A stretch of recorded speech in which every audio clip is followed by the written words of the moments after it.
Hey, it's Mindy with Astrology by Love, here for Capricorn Sun and Capricorn Risings horoscope for April 2025. We are starting this horoscope at the eclipse on March 29th and going until the new moon in Taurus on April 27th. So normally when I am talking to y'all about these horoscopes, I am talking about the planetary movement. Yes, we talk about the full moon, the new moon, but mainly I'm talking about the planetary movement. So this month, I don't have a lot of days to talk to you about because there's a lot of planetary movement at the same time on the same days. However, in the background, as I was preparing this video, I used this calendar. This is the astrological calendar by Llewellyn. It has all the transits of the moon and the planets listed on the days. And so I don't know if y'all can see this, but there are a lot of planets in the late degrees. So the moon is like super busy on one day and then not doing much the next. And then super busy, not doing much, super busy, not doing much. And so we've got this kind of emotional roller coaster going on in the background of April. I wanted to make you aware of that in case you're feeling off or more emotional and fine more than usual and just picking up on it and like, this is icky. I do have that calendar linked down below in my Amazon store. It's on sale right now. It's only $8. We're far enough into the year that they've discounted it. If you're wanting to learn and keep track of all those moon transits, I recommend the calendar. So I appreciate you hanging out with me today. Please like and subscribe, and let's go ahead, jump in, and get going. So Capricorn, this eclipse on the 29th of March is in your 4th house of family. This is home. This is upbringing. There is some shift taking place in your home life and your family life with this eclipse. You are having to let go of something in your work life. Maybe this was just a plan or an ideal, but something is shifting you more towards home and family. You're going to feel this energy building up about the week beforehand. You're still going to be feeling it about a week afterwards. Also, on March 29th, Mercury is going retrograde, enters the sign of Pisces, while Neptune, going forward, is leaving the sign of Pisces. So they come together in the sky. This is definitely confusion energy. So I know you're a boss, Capricorn. I know you're trying to get stuff done. If you can avoid it, avoid making decisions on the 29th. So we as a collective, the world in general, is not going to be seeing things clearly. And typically, when you're not seeing things clearly, what's going on is that you think you are seeing things 100% clear. It's only later that you look back, reflect, and you're like, yikes, I didn't know what I was talking about.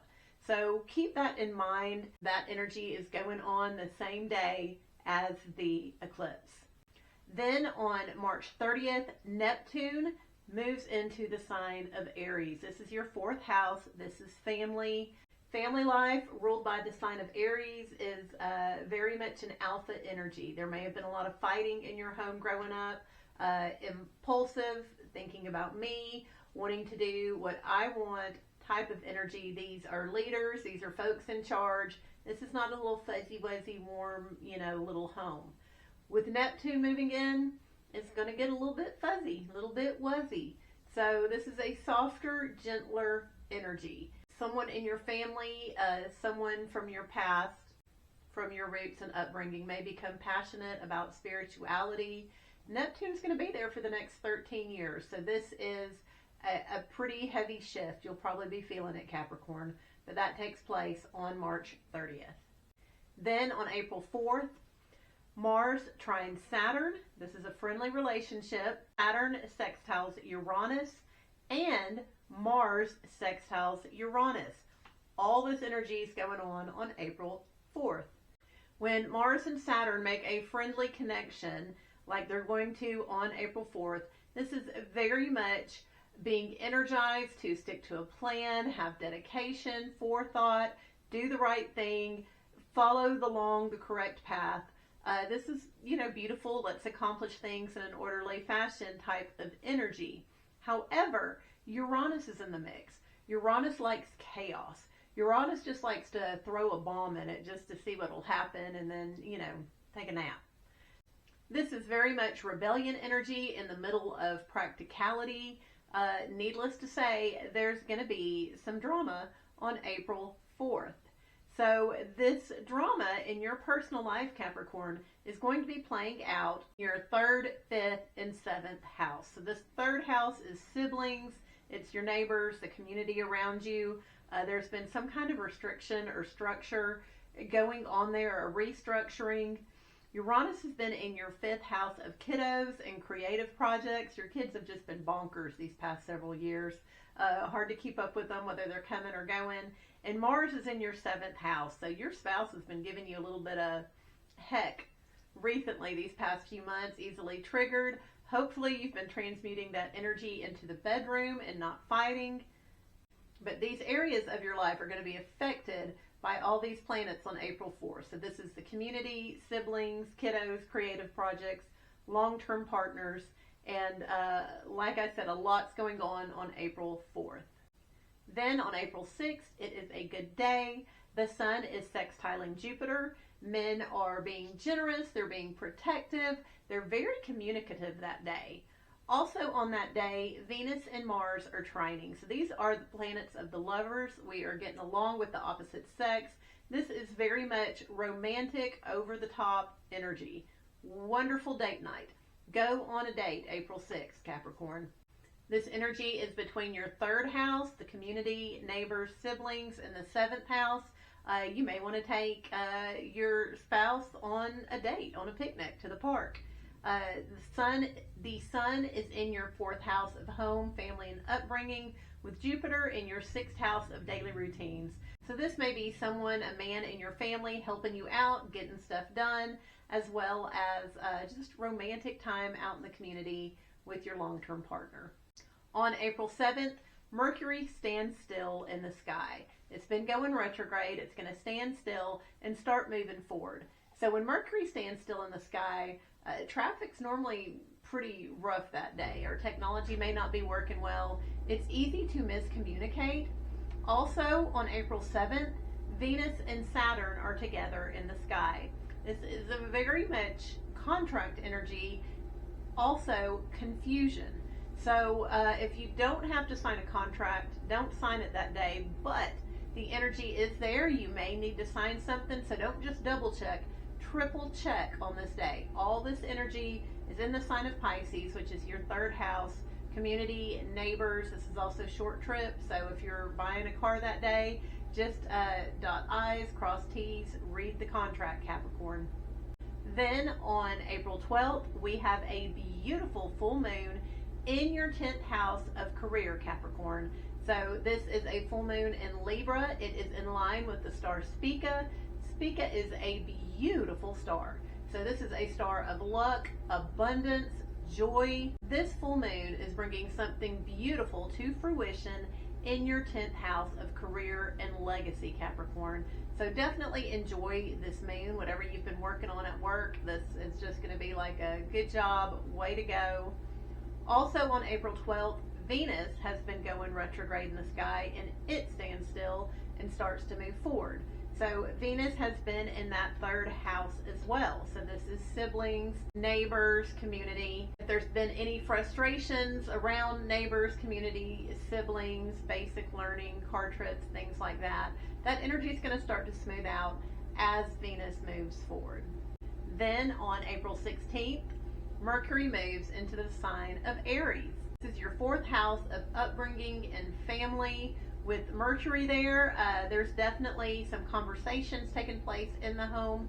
They're softer and gentler though, because Neptune is there. So topics around spirituality, art, singing may be taking place, music. Mercury is there in your 4th house for the rest of the month, so enjoy this energy. Then on April 17th, Mercury and Neptune come together. So this is very much more energy of confusion, not seeing things straight, singing is one way to not say things straight. So things may be going on in the family, in the home that you don't quite understand. Try not to make any decisions on April 17th. This is a fast-moving energy, so we'll be through with it by tomorrow. But just kind of try to keep an open mind and try not to be too decisive on that day. Also, on April 17th, Mars moves into the sign of Leo. That is your 8th house, Capricorn. So this is your partner's money. This is also the secrets you share with your partner. Now, this can sometimes be a little bit of a rough transit. The best way to play this out is in the bedroom. Don't fight behind closed doors. Don't argue over money. Just very much take it to the bedroom. So that energy is going to be there for about 2 months. Enjoy that as much as you can. Then on April 19th, the sun moves into Taurus. This is your 5th house, kiddos, creative projects. The light shines on this area of your life every Taurus season. So the sun will be there throughout the rest of the month. Then on the 20th, a lot is going on. So the sun is squaring Mars, Venus is sextiling Uranus, and Mercury is sextiling Pluto. So that spotlight in that house of kiddos, creative projects, and passion projects is frustrating Mars in your 8th house. So your partner may be spending money, keeping you from enjoying your fun, your kiddos. This is very much an energy that can also make us tired.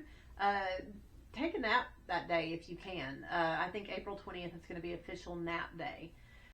Venus is also in your 3rd house, community, neighbors, basic learning, and it's making this beautiful sextile to Uranus in your 5th house.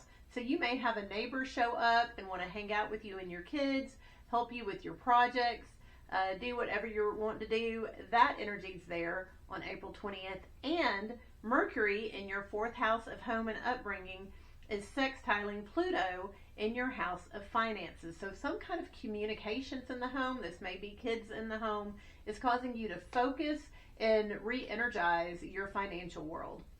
All that energy is quick moving energy, and it all comes exact on April 20th.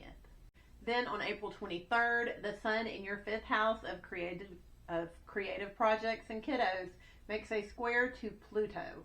So this is some very much domineering, kind of rude, controlling type of energy.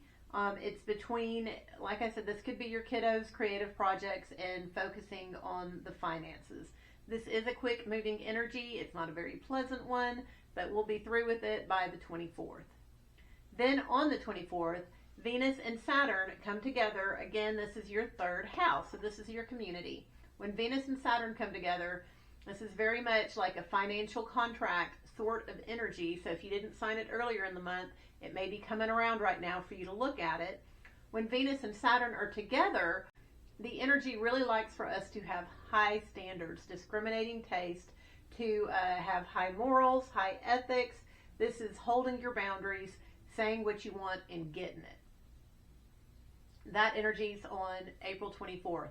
Now also on April 24th, we are starting to feel the energy build up, and on the 25th to what's going to be happening on the 26th. So Mars and Pluto are opposite each other in the sky on April 26th. This is a signature of violence. If you watch the news that day, you're definitely going to see some story of someone acting really stupid, really angry. That's just the energy of the day. I want you to be careful. It is going to be playing out in your world between your financial house and your spouse's financial house. So there's going to be some tension around money that day. You may be trying to control each other or boss each other around with it. Just be aware. This is a very intense energy, and I just want you to be self-aware that day. Then on April 27th, we have the new moon in Taurus in your 5th house of creativity, passion projects, and kiddos. Now this energy is frustrated a little bit by the power struggle between Mars and Pluto that took place just the day earlier, but it is a beautiful new start. If you've been thinking about starting a project or doing any sort of artwork, having fun, playing with the kids, that impulse is just going to be there for you on April 27th. So Capricorn, I have enjoyed hanging out with you today. Thanks for being here. Please like and subscribe. Check out my links down below, and I will see you soon.